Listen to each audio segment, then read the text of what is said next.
नमस्कार बंधुगण। शनि देवता को न्यायर देवता बोली कहुए। शनि दशा पड़े राशि उपरे बहुत खराब घटी थाए जीवन रे एवं शनि को संतुष्ट करने को पड़ी थाए। शनिवार दिन शनि ओषा करने को पड़े। तेबे आज आसतु जानिबा शनि दशा पड़े कौन होता है और केउ सबू राशि को चलिले शनि एवं जन कौन घटव से ही व्यक्ति मान जीवन में जो राशि उपरे शनि कोप दृष्टि पड़ी थाए से ही राशि व्यक्ति माने बहुत हंतसंत हुआंती। तेबे बंधु माने भिडियोटी को स्किप न करी शेष पर्यंत देखंतु एवं भिडियोटी को गोटे लाइक करी चैनल को गोटे सब्सक्राइब कर दिंतु। बंधु माने जीवन रे समस्या गुड़ी को सजाड़े ही तांको जीवन अतिबाहित हो जाए। से भली जदि शनिदेव कृपा दृष्टि कौन सी व्यक्ति ऊपर पड़ जाए से ही व्यक्ति खूब कम परिश्रम रे निज जीवन रे सबु प्रकार सुख को प्राप्ति करिथाए एवं माता लक्ष्मी को धनर देवी बोली कहुए। प्रत्येक व्यक्ति यह जानी थाए कि माता लक्ष्मी का अपार कृपा तांको ऊपर रहू एवं अशेष धन रोजगार करने को चाहती।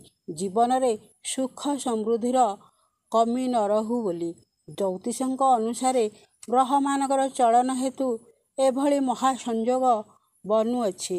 आसंता काली ठारू माता लक्ष्मी एवं प्रभु शनिदेव एका सांगरे किछि राशि उपरे निजर कृपा दृष्टि पकाइबे। यह फलरे सेमानक भाग्य एबे बदलिबाकू जाउछि। सेही राशि हेउछंती मेष राशि। एही राशिर खराब समय एबे शेष हो सारी। शनिदेव निजर कृपा दृष्टि एही राशि उपरे देखिबे। माता मान सम्मान प्राप्ति हेब। आगामी समय रे सफलता हासिल हेबार जोग मध्य रहिछि। स्वास्थ्य समस्या मुक्त हेबे। कर्कट राशि। शनिदेव कृपा दृष्टि लगातार भाव सहित जीवन रु समस्या गुड़िकर अंत घटिबाकू जाउछि। आगामी दिन में भल लाभ प्राप्त हेब। आपनकू किछि बंधुक ठारू लाभ मिल पारे। चाकरी रे उच्च पदवी मिल पारे संभावना रही। बिच्छा राशि।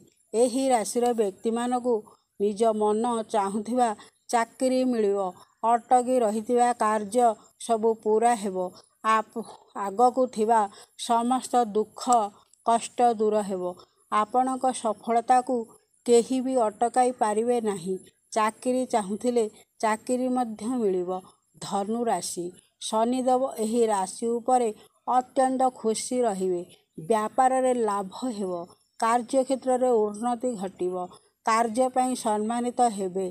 सफलतार अनेक मार्ग प्राप्त हेबो। कुंभ राशि। शनिदेव एही राशि उपरे प्रसन्न रहिबे और समस्त बाधा दूर करिवे। आपणक जीवन रु जदि आपण प्रेम संपर्क रे अछंती तेबे निश्चय सफल हेबे एवं आपणकर प्रेम विवाह हेबो। शनिदेवଙ୍କ कृपारु समस्त चेष्टा आपणकर सफल हेबो। नुआ घर मध्य आपण किणी पारंती।